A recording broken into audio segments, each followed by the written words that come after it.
let me introduce you to Sergeant Stubby, the first ranking war dog in U.S. history. This fearless and lovable pit bull offered his services to the U.S. during World War I. He started as the unofficial mascot for the 102nd U.S. Infantry Regiment.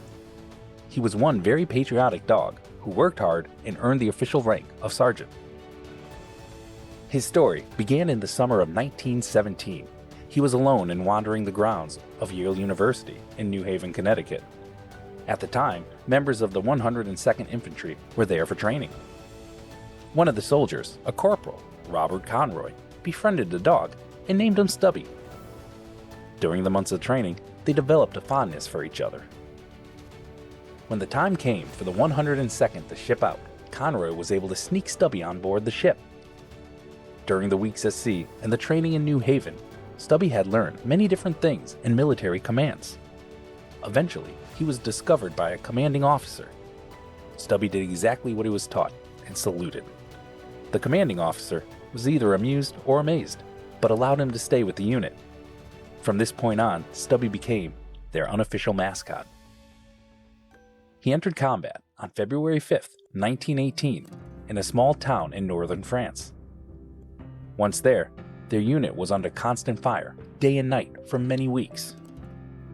During a raid, 2 months later, Stubby was wounded in the foreleg by a German hand grenade.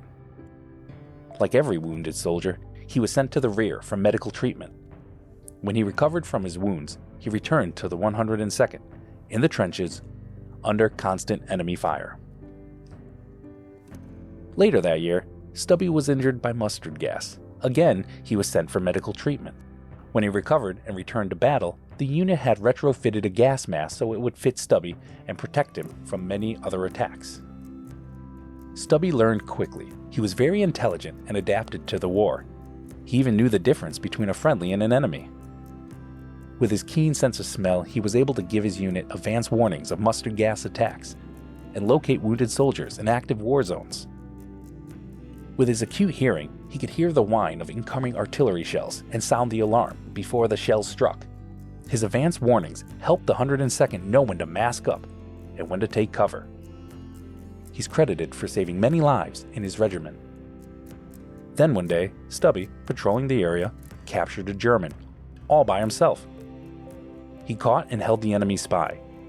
When the Americans caught up to him, they saw Stubby holding the enemy by the seat of his pants. This led to the unit's commanding officer giving Stubby an official battle promotion to the rank of sergeant. This promotion and any of his other heroic actions were well documented in American newspapers back in the States. Stubby was the most decorated war dog of all time. They liberated many villages in France. At one of them, the local women there were in awe of the Americans, and especially Stubby. They crafted an ornate military-style jacket for him to wear and display the medals which he had earned. He seemed to like it and wore it proudly. Eventually, the war ended, and so did Stubby's tour of duty. He had served alongside his infantry unit in the trenches for 18 months. He had participated in 4 different offensives and aided in a total of 17 battles. Stubby and Conroy returned to the United States, where Stubby became a celebrity and led many parades across the country.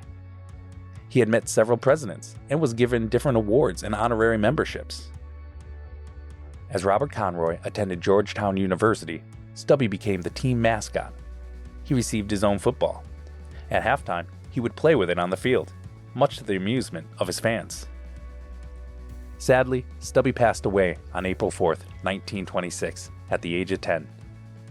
Following his death, his obituary in the New York Times detailed many of his heroic acts. Robert Conroy donated his best friend's remains to the Smithsonian National Museum of American History. There, he is displayed in their Price of Freedom, America's at War exhibit. Stubby was again remembered in May of 2018 by the descendants of Robert Conroy.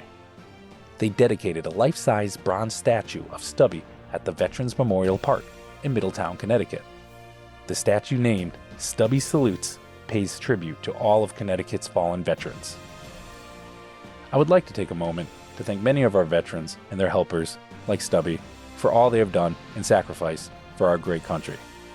And thank you for allowing us to share the memory of Sergeant Stubby. Till next time, take care.